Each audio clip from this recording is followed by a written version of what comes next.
Dikisahkan pada abad pertengahan Jepang, di mana masih banyak tempat bagi iblis dan penyihir untuk tinggal dan menjadikan tempat tersebut sebagai area terlarang untuk dimasuki manusia. Di masa saat Shogun masih menjadi pemimpin tertinggi di Jepang, dan para samurai bertugas untuk menjaga kedamaian bagi tanah mereka masing-masing. Seorang samurai akan terikat dengan tuannya, dan jika suatu saat para samurai kehilangan tuannya, maka mereka juga akan kehilangan status samurai mereka dan menjadi seorang ronin.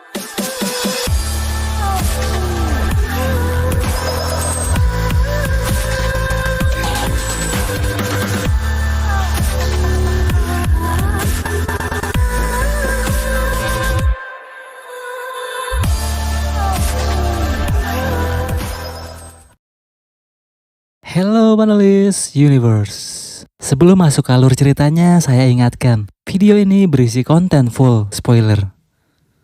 Berlatar tempat di suatu provinsi Jepang yang bernama Ako. Cerita diawali dengan seorang anak laki-laki bernama Kai yang sedang melarikan diri dari dalam hutan misterius. Yang entah bagaimana si Kai ini bisa berada di hutan tersebut. Karena hutan itu sendiri mitosnya dikuasai oleh sesosok makhluk spiritual yang memiliki kekuatan magis dan juga seni membunuh yang baik. Kai yang berhasil sampai di luar hutan, kemudian jatuh pingsan di sebuah sungai kecil karena kelelahan. Lalu secara kebetulan, Kai ditemukan oleh seorang samurai muda yang bernama Oishi.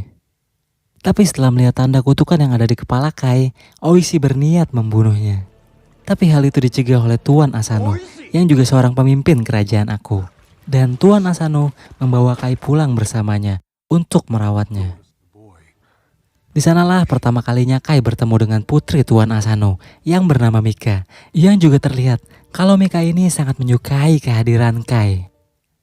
Dan sejak saat itu, Tuan Asano mengizinkan Kai untuk tinggal di lingkungan kerajaannya. Tapi kehadiran Kai sangat tidak disukai oleh para prajurit samurai lantaran Kai memiliki darah campuran dan tanda kutukan yang dianggap bisa membawa bencana bagi kerajaan mereka suatu saat. Bertahun-tahun kemudian kita melihat Kai yang sudah dewasa sedang diberikan tugas sebagai pencari jejak monster buas. Kai mencurigai dengan adanya tanda-tanda yang tidak biasa pada jejak yang dia temukan dan melaporkan lokasi hewan tersebut kepada pasukan samurai. Kai menyarankan kepada mereka agar tetap menunggu monster tersebut dan memasang perangkap, karena itu akan lebih aman. Tapi mereka tidak mendengarkan saran Kai dan tetap berniat menyergap monster tersebut. Lalu tiba-tiba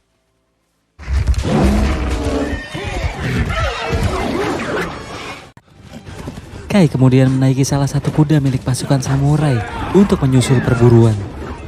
Dan terjadilah perburuan yang sangat sengit. Hampir semua pasukan kewalahan dengan amukan monster buas itu dan tidak dapat menangkapnya. Malah, monster itu menyudutkan salah satu pasukan bernama Yasuno dan bersiap menjadikannya sebagai sasaran amukan. Tapi beruntung, Kai datang tepat waktu dan berhasil membunuh monster itu dengan pedang milik Yasuno.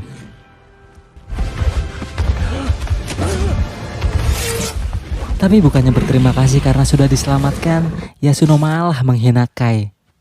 Dan mengatakan bahwa dirinya lebih baik mati dibunuh monster itu daripada harus ditolong oleh keturunan campuran. Dan sekedar informasi, si Kai ini sebenarnya bisa bertarung menggunakan samurai. Tapi karena dia dianggap bukan samurai sejati, maka dari itu dia tidak diizinkan untuk bergabung dalam pasukan samurai kerajaan dan hanya dijadikan kacung oleh pasukan samurai. Tak lama setelah itu, Tuan Asano beserta pasukan yang lain datang dan melihat fakta sebaliknya. Dia pun memuji Yasuno atas keberaniannya yang seolah-olah Yasuno lah yang sudah mengalahkan makhluk itu. Tapi Oishi mengamati tangan Kai yang berlumuran darah si monster dan menduga bahwa Kai lah yang mengalahkan makhluk itu sebenarnya. Sebenarnya inti dari perburuan ini adalah siapapun orang yang bisa mengalahkan monster tersebut nantinya akan ditunjuk untuk mewakili kerajaan Tuan Asano dalam sebuah pertandingan samurai persahabatan yang diadakan oleh Shogun Tokugawa atau pemimpin tertinggi di Jepang saat itu. Tak lama kemudian, Kai melihat seekor rubah putih yang memiliki warna bola mata berbeda muncul dari dalam semak dan seketika dia merasakan sesuatu yang aneh. Ternyata rubah itu adalah kelemahan seorang penyihir bernama Mizuki yang diperintahkan seseorang bernama Kira untuk mengamati pergerakan Tuan Asano. Kira sendiri adalah penguasa dari provinsi lain yang memiliki ambisi untuk menguasai wilayah Ako. Beralih ke Tuan Asano dan pasukannya yang sudah kembali ke dalam istana dan akan mempersiapkan sebuah pertandingan samurai persahabatan dengan kerajaan tetangga mereka yang tak lain adalah kerajaan milik Tuan Kira. Sementara itu Putri Mika mendatangi tempat tinggal Kai di sebuah gubuk karena dia khawatir dengan keadaan Kai yang dikabarkan terluka. Karena sejak dulu Putri Mika menaruh perasaan yang dalam terhadap Kai, begitupun sebaliknya. Namun Kai sadar dengan diskriminasi yang dia terima dari pasukan samurai ayahnya, serta karena perbedaan kasta antara dirinya dengan Putri Mika yang membuatnya terpaksa untuk tidak melanjutkan hubungannya dengan Putri Mika. Keesokan malamnya, pasukan kerajaan Tuan Kira beserta rombongan pasukan penguasa Shogun Tokugawa tiba di kerajaan Tuan Asano. Dan di tengah penyambutan, Kai melihat adanya seorang wanita yang memiliki mata seperti rubah yang dia lihat di hutan. Dan Kai menyadari bahwa wanita itu adalah penyihir. Dia pun segera melaporkannya kepada Oishi, akan tetapi Oishi tidak mempercayainya dan malah menganggap bahwa Kai sudah mengada-ngada. Tibalah keesokan pagi, di mana hari pertandingan samurai akan segera dimulai. Dan Yasuno yang sudah terpilih mewakili kerajaan Tuan Asano sebagai samurai yang akan bertanding, tengah bersiap. Tapi tiba-tiba dia didatangi oleh Mizuki dalam wujud rubah putih yang pernah dilihat Kai. Pertandingan pun siap dimulai. Perwakilan samurai kerajaan Kira sudah memasuki arena, sedangkan Yasuno belum juga muncul. Akhirnya seorang anak muda yang bernama Chikara, yang juga merupakan anak dari Oishi, menjemputnya. Dan Chikara menemukan Yasuno dalam keadaan terkena pengaruh sihir yang membuatnya tidak dapat melakukan pertandingan. Kemudian Kai yang datang ke dalam segera memerintahkan Chikara untuk memanggil ayahnya. Tapi karena tidak ada waktu lagi karena pertandingan akan dimulai, dan jika tidak ada perwakilan samurai untuk melakukan pertarungan, maka kerajaan Tuan Asano akan dianggap pengecut dan akan menanggung malu di depan Shogun Tokugawa. Akhirnya dengan terpaksa, Kai menggunakan baju tempur samurai kerajaan yang menutupi seluruh badannya untuk menggantikan Yasuno.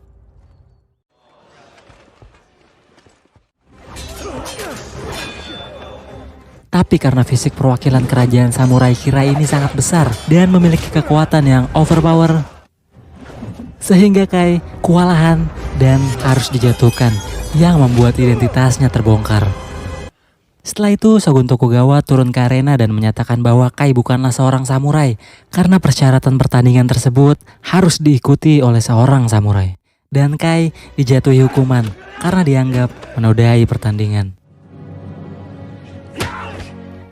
Kejadian ini tentu mencoreng nama baik kerajaan Ako dan membuat malu Tuan Asano. Pikiran Tuan Asano yang sedang kacau pun kemudian dimanfaatkan oleh Mizuki dan Kira untuk menanamkan pengaruh sihir di alam bawah sadarnya, yang membuat Tuan Asano berhalusinasi bahwa putrinya seolah-olah sedang diperkosa oleh Kira. Yang kemudian dia mencoba menyelamatkan putrinya dengan melukai Kira menggunakan pedang. Pasukan samurai yang melihat kejadian ini kemudian memasuki ruangan dan mencegah Tuan Asano. Yang pada kenyataan orang sadar melihat bahwa Tuan Asano mencoba menghunuskan pedangnya kepada Kira yang sedang tertidur sendiri. Setelah Kira berpura-pura menjadi korban, rencananya pun berhasil dan Tuan Asano dijatuhi hukuman seppuku atau hukuman mati oleh Shogun Tokugawa. Sebelum hari seppuku, Tuan Asano meminta kepada Oishi untuk berjanji agar melindungi putrinya, Mika, dan juga meminta Oishi untuk menjadi algojonya agar dia merasa mati terhormat di tangan orang dalam kerajaannya. Oishi sebenarnya menyadari bahwa Tuan Asano telah dijebak dalam pengaruh sihir sebelum akhirnya dijatuhi hukuman mati. Tapi dia tidak bisa berbuat banyak atas keputusan yang sudah ditetapkan oleh Shogun Tokugawa. Dan tibalah hari seppuku Tuan Asano.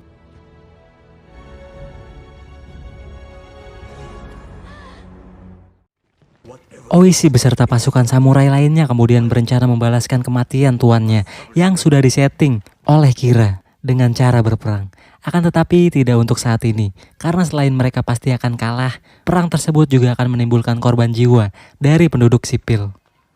Sebelum meninggalkan kerajaan Asano, Shogun Tokugawa berpesan kepada para pasukan samurai Ako yang kini sudah menjadi Ronin untuk tidak balas dendam atas kematian tuan mereka dan juga menetapkan keputusan kepada putri tuan Asano, yaitu Mika, agar dia bersedia menjadi istri dari Kira sebagai bentuk perdamaian dan persatuan dua provinsi berbeda yang mulai saat ini akan diserahkan kepada Lord Kira.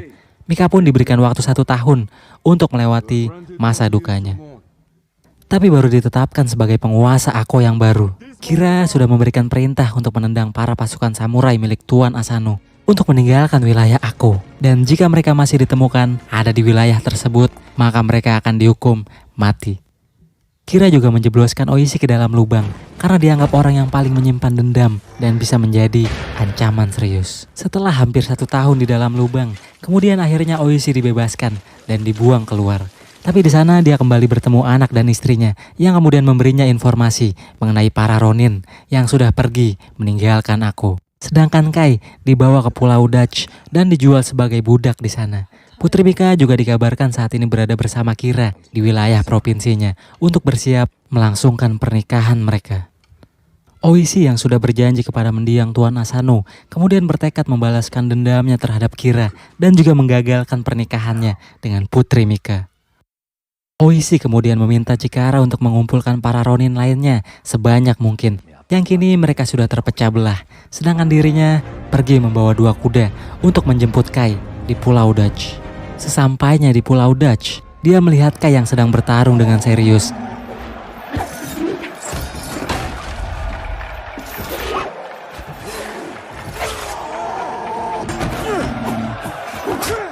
Kemudian Oishi masuk ke dalam arena pertarungan untuk berusaha membujuknya.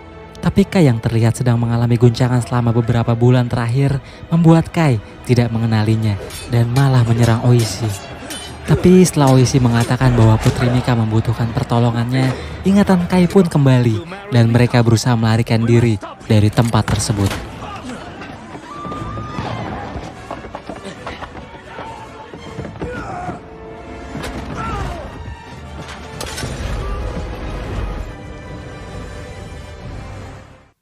Setelah itu Oishi memohon bantuan kepada Kai untuk bergabung dalam kelompoknya. Dan dia juga mengakui kesalahannya yang tidak mempercayai Kai sebelumnya. Kai pun lalu menyetujui permintaan Oishi, tapi bukan bertujuan membantu kelompoknya yang berniat balas dendam, melainkan untuk membalas kebaikan Putri Mika dan juga Tuan Asano yang dulu memberinya pertolongan. Mereka pun sampai di titik kumpul yang sudah ditentukan Oishi sebelumnya dan langsung mengatur strategi. Oishi kemudian mengatur waktu penyergapan yang tepat, yaitu saat Kira berada sendirian di dalam kuil, dan memerintahkan seseorang dari kelompoknya yang bernama Isogai untuk mencari tahu kapan Kira akan pergi ke kuil. Di sisi lain, Kira mendapat kabar dari anak buahnya bahwa Kai sudah melarikan diri dari Pulau Dutch dengan dibantu seorang samurai, dan Kira menduga bahwa orang yang membantu Kai adalah Oishi. Dia pun meminta Mizuki untuk mewaspadai rencana Oishi. Di malam harinya, Isogai yang sudah sampai di sebuah tempat langsung mencoba mengumpulkan informasi. Tetapi dia malah bertemu Mizuki yang sedang melakukan penyamaran sebagai gadis penghibur. Yang sepertinya Mizuki memiliki rencana buruk terhadapnya. Sementara itu Oishi dan Kai sedang berdiskusi mengenai lokasi di mana mereka bisa mendapatkan pedang yang baik. Lalu Kai menyarankan untuk mendatangi tempat asalnya di dalam hutan misterius di mana dia pernah tinggal dan diajarkan bertarung oleh sesosok makhluk bernama Tengu. Oishi pun mempercayai Kai dan menerima sarannya.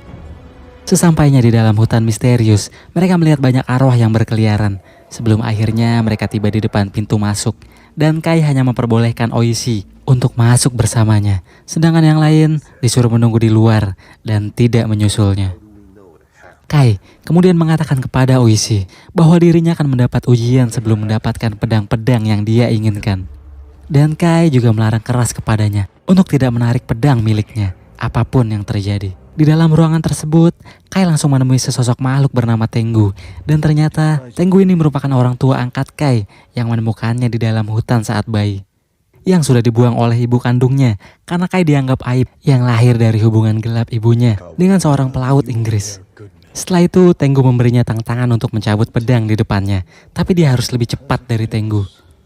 Sementara itu Oishi berada di ruangan di mana banyak makhluk yang sedang bersujud dan tiba-tiba para Ronin menyusulnya ke dalam. padahal mereka sudah dilarang untuk masuk. Kemudian makhluk-makhluk itu menyadari kehadiran mereka, dan Yasuno mengeluarkan pedangnya. Makhluk-makhluk itu kemudian merespon dengan serangan mematikan.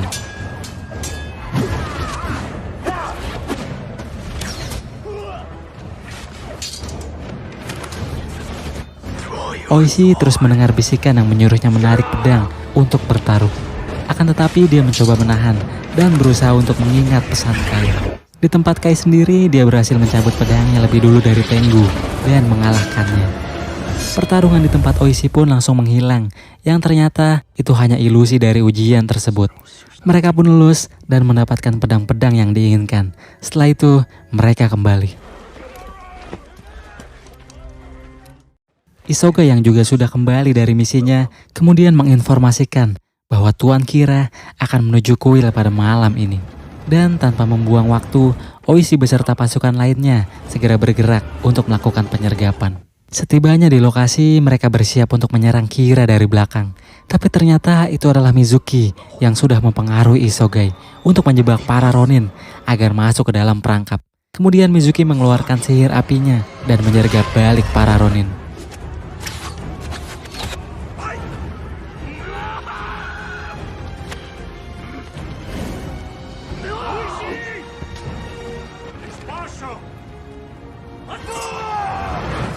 Selesai penyerangan terhadap para Ronin, Mizuki kemudian menemukan pedang milik Oishi dan menyerahkannya kepada Kira. Mereka pun mengira bahwa Oishi sudah tewas. Tapi ternyata Oishi berhasil melarikan diri bersama yang lainnya. Melihat banyaknya korban jiwa yang berjatuhan dari kelompoknya, membuat Oishi kehilangan harapan untuk membalaskan dendam Tuan Asano. Dan dia juga kehabisan ide untuk membunuh Kira, karena Oishi tak mungkin menggunakan cara perang dengan jumlah pasukan yang sedikit. Tibalah keesokan pagi di mana Kai melihat dari kejauhan ada rombongan pentas seni yang dia kenali sebelumnya. Ternyata rombongan itu pernah datang di Ako untuk mengisi pertunjukan dan sekarang akan mengisi pertunjukan di hajatan pernikahan Kira dengan Putri Mika. Dan Oishi pun kembali memiliki sebuah rencana penyergapan. Sebelum menjalankan rencana tersebut, Oishi mengumpulkan semua Ronin untuk menandatangani kertas perjanjian dengan darah mereka sebagai bukti bahwa mereka siap menanggung konsekuensi berkaitan dengan rencana penyergapan yang mempertaruhkan jiwa mereka. Dan Ronin yang siap mati tersebut totalnya berjumlah 47 Ronin.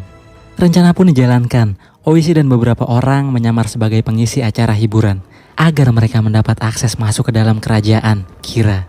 Sedangkan yang lainnya mengendap-endap masuk dengan cara memanjat lalu menghabisi pasukan penjaga.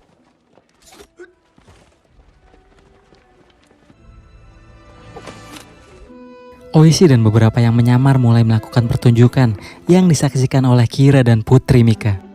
Di saat mendapat kesempatan untuk membunuh Kira, seorang penjaga menggagalkannya dengan panah setelah mencurigai gerak-geriknya.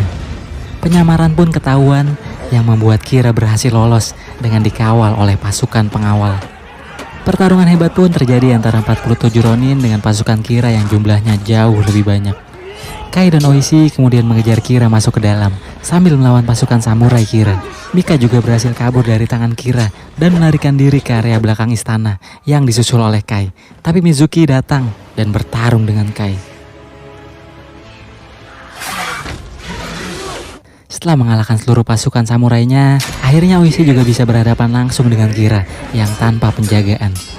Sementara di luar, Ronin lainnya juga banyak mengalahkan pasukan samurai Kira dan juga berhasil mengalahkan samurai berbadan besar yang paling overpower melalui sebuah ledakan. Setelah melalui pertarungan yang epik, akhirnya Mizuki dan Kira dapat dikalahkan oleh Kai dan Oishi.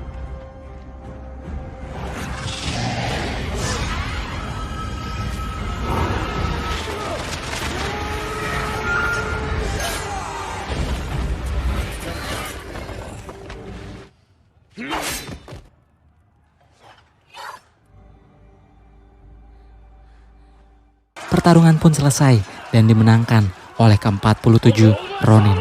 Seusai pertempuran, mereka pun kembali ke Ako dan bersiap menerima hukuman mati dari Shogun Tokugawa karena sudah melanggar perintahnya yang melarang mereka untuk balas dendam atas kematian Asano. Oishi sebagai ketua mereka kemudian mengajukan permohonan kepada Shogun Tokugawa agar ke-47 Ronin diberikan hukuman mati yang membuat mereka mati secara terhormat. Lalu Shogun Tokugawa yang semula akan memberikan mereka hukuman mati layaknya para kriminal, kemudian mengabulkan permohonan Oishi mengingat kesetiaan mereka terhadap tuannya yang didasari atas ajaran Bushido.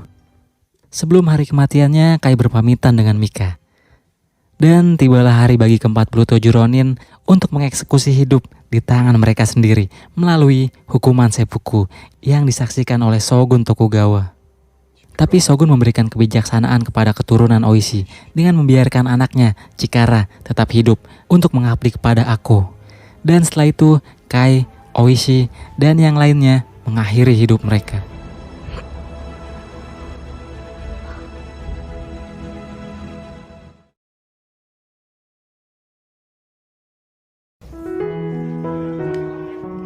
Kesetiaan itu mahal harganya karena memerlukan banyak sekali perjuangan, pengorbanan, serta kesabaran yang tak terbatas. Dan hidup ini bukanlah tentang siapa saja yang berbuat baik di depanmu, melainkan tentang siapa saja yang tetap setia di belakangmu. Terima kasih sudah menonton video ini dan sampai jumpa di video selanjutnya. Sayonara.